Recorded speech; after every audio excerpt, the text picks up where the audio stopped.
और बड़ी खबर है राजधानी पटना से, जहां यमुना अपार्टमेंट में आग लगने की खबर है। बोरिंग रोड में है यमुना अपार्टमेंट और आग लगने की खबर है। आग लगने से अफरा तफरी का माहौल है। फायर ब्रिगेड की टीम पहुंच चुकी है और आग बुझाने की कोशिशें जारी हैं।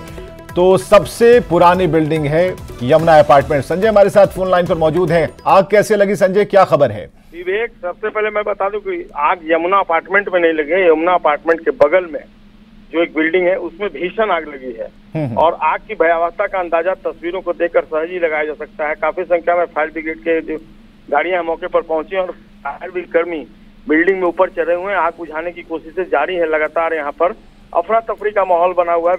इलाके की ट्रैफिक को भी रोका गया है। फिलहाल स्थिति ये है कि आग काबू पाने की पुरजोर कोशिश की जा रही है और अफरा तफरी का माहौल। आग लगने के कारणों का फिलहाल पता नहीं चल पाया। दो सड़कें हैं संजय, दो सड़कें हैं। यमुना अपार्टमेंट के बगल में कौन सी बिल्डिंग है जिसमें आग लगी है?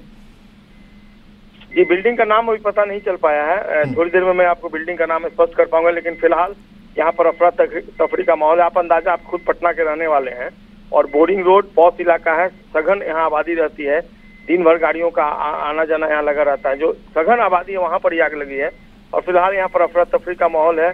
बिजली काटी गई है। आग पर काबू पाने का प्रयास लगातार जारी है और तस्वीरों में देखिए कितनी संख्या में जो फायर ब्रिगेड के कर्मी हैं वो बिल्डिंग के ऊपर चढ़े हुए हैं। आग की जो पानी का बौछार है वो लगातार दिया जा रहा है। देखना होगा कितने देर में आग पर काबू पाई जा सके, लेकिन बिल्डिंग के जो लोग हैं उनको बाहर निकाल लिया गया है और वो सुरक्षित बताए जा रहे हैं। जी, फायर ब्रिगेड की टीम को इस बिल्डिंग तक पहुंचने में कोई दिक्कत तो नहीं हुई? जी नहीं, आप बोरिंग रोड के बारे में सहज ही अंदाजा लगा सकते हैं। वहाँ गाड़ियां पहुंच जाती हैं, तंग रास्ता नहीं है और गाड़ियां पहुंची हैं। फायर ब्रिगेड के कर्मी जो है वो प्रॉम्प्टली पहुंचे थे। तुरंत ही उनको सूचना दी गई थी और वो पहुंचे और यही कारण है कि आग की भयावहता के बावजूद उस पर काफी हद तक नियंत्रण पाया गया। देखना बिल्कुल संजय, आप नजर बना कर रखिए। इस खबर पर हम लगातार अपडेट लेते रहेंगे आपसे। तो जो खबर है पटना से, जहां यमुना अपार्टमेंट के बगल में एक और इमारत है उसमें आग लगी है। हालांकि जो लोकेशन बताया जा रहा है वो यही बताया जा रहा है। जो लैंडमार्क है यमुना अपार्टमेंट है और यमुना अपार्टमेंट के ठीक बगल में एक इमारत है जिसमें आग लगी है। आग बुझाने का प्रयास किया जा रहा है और वहां तक दमकल की टीम की पहुंच भी है। हालांकि हर तरह के उपाय किए जा रहे हैं ताकि क्योंकि फायर सेफ्टी का ख्याल रखते हुए आप देख पा रहे हैं यहाँ पर कि कितनी मेहनत लग रही है और आसपास के छतों पर चढ़कर जो फायर ब्रिगेड की टीम है वो पानी की बौछार कर रही है ताकि आग पर जल्द से जल्द काबू पाया जा सके। हालांकि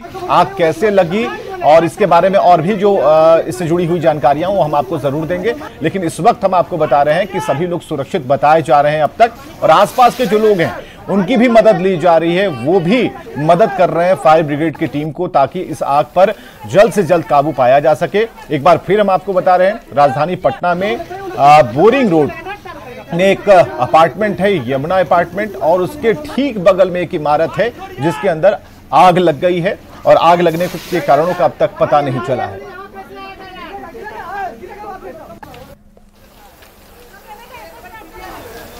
और संजय को एक बार फिर हम जोड़ चुके हैं अपने साथ।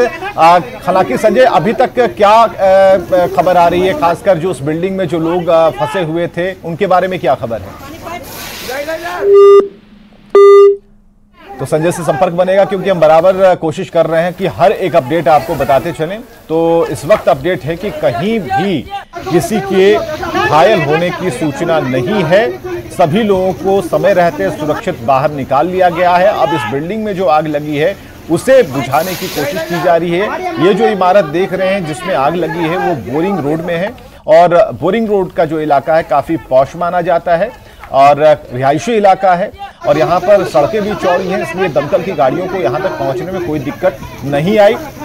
हालांकि छतों पर भी चढ़कर दमकल की जो टीम है इस आग पर काबू पाने की कोशिश कर रही है, प्रयास कर रही है। तो फिलहाल ये तस्वीरें राजधानी पटना से, जहां पर आग लगने के बाद अफरा तफरी का माहौल हो गया और बोरिंग रोड में एक इमारत है उसमें आग लगी है।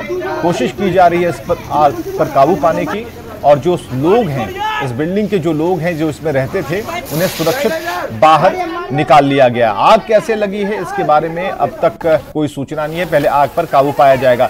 संजय के पास एक बार फिर से हम चलते हैं क्योंकि पल पल की अपडेट हमने कहा कि आपको हम बताते रहेंगे। संजय, इस बिल्डिंग के में जो लोग रह रहे थे उनके बारे में क्या कोई सूचना है? उनके बारे में जानकारी मिली है कि उनको निकाल लिया गया है बाहर, वो सुरक्षित हैं। लेकिन आग वाकई में काफी भयावह है। आग, तस्वीरों को देखकर आप सहज अंदाजा लगा सकते हैं कि आग की भयावहता किस कदर है। हालांकि जो फायर ब्रिगेड की गाड़ियां, तकरीबन आधा दर्जन गाड़ियां जो है वो पहुंच गई हैं। फायर ब्रिगेड के तमाम अधिकारी जो हैं वो मौके पर पहुंच गए हैं और फिलहाल ये कारण पता नहीं चल पाया कि आग किस वजह से लगी है, आग लगने का कारण क्या है। इसको बाद में देखा जाएगा। प्रायोरिटी इस बात की है कि बिल्डिंग में जो आग लगी है उस पर पूरी तरीके से काबू पा लिया जाएगा, क्योंकि कमरे से आग जो है वो लगातार बाहर दिख रही है और देखिए आग की जो लपटें हैं वो बाहर की तरफ आ रही हैं। तो ऐसे में प्रायोरिटी यही है, फायर ब्रिगेड के कर्मी जो बता रहे हैं कि पहले आग बुझ जाए, जो सामान है उसको काफी हद तक बचाया जाए, उसके बाद देखा जाए कि आग लगने की वजह क्या है। तो यही कारण है कि फिलहाल आग को पूरी तरीके से बुझा दिया जाए, इसी बात की प्रायोरिटी और इसी में लगे हुए हैं जो दमकल के कर्मी हैं। आधा दर्जन से अधिक गाड़ियां यहाँ पर पहुंच गई हैं और दूसरी गाड़ियों को भी दूसरे सब स्टेशन से भी बुलाया जा रहा है। फिलहाल जो है अफरा तफरी का माहौल बोरिंग रोड में, यमुना अपार्टमेंट, आप समझ सकते हैं ये कौन सा इलाका, पटना का पौष इलाका, और वहां पर आग लगने से जो अफरा तफरी का माहौल है उस पर फिलहाल जो प्रशासनिक अधिकारी हैं वो भी धीरे धीरे पहुंचने लगे हैं। सदर, एसडीएम और तमाम जो दूसरे अधिकारी यहाँ पर पहुंचे हुए हैं और इंस्ट्रक्ट कर रहे हैं कि किसी तरीके से जल्द आग पर काबू पाया जा सके। विवेक, बिल्कुल संजय, आपने सही कहा कि जल्द से जल्द आग पर काबू पाया जा सके। हालांकि अब फुल फ्रेम जो ये तस्वीरें हैं बिल्कुल क्लियर दिखाई दे रही हैं और जो आग की लपटें, जैसा कि आपने कहा कि खिड़कियों से जो आग है वो निकलती हुई दिख रही है। हालांकि पानियों की बौछार तो जबरदस्त तरीके से की गई और ये भी जानकारी आ रही है कि दर्जन भर गाड़ियों को, दमकल की गाड़ियों को वहां पर लगाया गया है, लेकिन आग पर काबू नहीं पाया जा सका है। कोशिश जरूर की जा रही है, हालांकि हर तरफ से काम किया जा रहा है। यहां पर संजय, यहां पर कहा कि दर्जन भर गाड़ियों को लगाया गया है, तो जो फायर सेफ्टी के जो इंतजाम है, हर बार यह सवाल उठता है जब भी किसी बिल्डिंग में आग लगती है, तो सवाल यह होता है कि क्या उस आग से लड़ने के लिए या फिर आग रोकने के लिए ऐसी बिल्डिंगों में कोई व्यवस्था या फिर उपाय थे? नहीं थे तो क्यों नहीं थे, यह भी सवाल है। देखिए, इस बिल्डिंग में क्या व्यवस्था थी फिलहाल इस बात की जानकारी तो नहीं मिल पाई है, लेकिन मैं आपको बता दूं कि राजधानी पटना में अधिकांश ऐसे बिल्डिंग्स, अभी हाल में आपको याद होगा पाल होटल में जो भीषण अग्निकांड हुआ था जिसमें आधा दर्जन से अधिक लोगों की मौत हो गई थी, और उसके बाद सभी जो बिल्डिंग्स हैं उनका सर्वे करवाया गया था, और खासकर जो होटल है उनका सर्वे हुआ था और बड़े पैमाने पर ये बात निकल कर सामने आई थी कि राजधानी पटना में जो होटल है, जो व्यवसायिक काम में लगे हुए हैं, वहां पर फायर सेफ्टी सिस्टम का कोई विशेष इंतजामात नहीं है और यही कारण उनको नोटिस दिया गया था कि 6 महीने के अंदर वो इस पर काम करें, नहीं तो उनका बिल्डिंग जो है, उनका जो होटल है वो सील कर दिया जाएगा। तो लापरवाही तो है, जो बायलॉज है उसको फॉलो नहीं किया जाता और यही कारण है कि कई तरह के हादसे हो जाते हैं। और पाल होटल भीषण अग्निकांड राजधानी पटना का अब तक का सबसे बड़ा कांड है जिसमें कई लोगों की मौत हो गई थी और उसके बाद फायर विभाग जो है, फायर अग्निशमन विभाग जो है वो काफी सतर्क हुआ है और अब बिल्डिंग में सभी तरह के इक्विपमेंट हो आग पर काबू पाने के लिए, इस पर काम चल रहा है। जी बिल्कुल संजय, जो जानकारी आप दे पा रहे हैं उसके मुताबिक हर तरह के प्रयास किए जा रहे हैं। यहाँ पर अपार्टमेंट के पास बिल्डिंग में आग लगी है और अभी तक जो आग पर हम देख पा रहे हैं तस्वीरें कि पानियों की बौछार से आग पर काबू पाने की जो कोशिशें हैं वो कहीं ना कहीं कारगर साबित हो रही हैं। कई तस्वीरें एक साथ स्क्रीन पर चल रही हैं, लेकिन जो सबसे लेटेस्ट तस्वीर है वो हम आपको दिखा रहे हैं। संजय, बहुत बहुत शुक्रिया।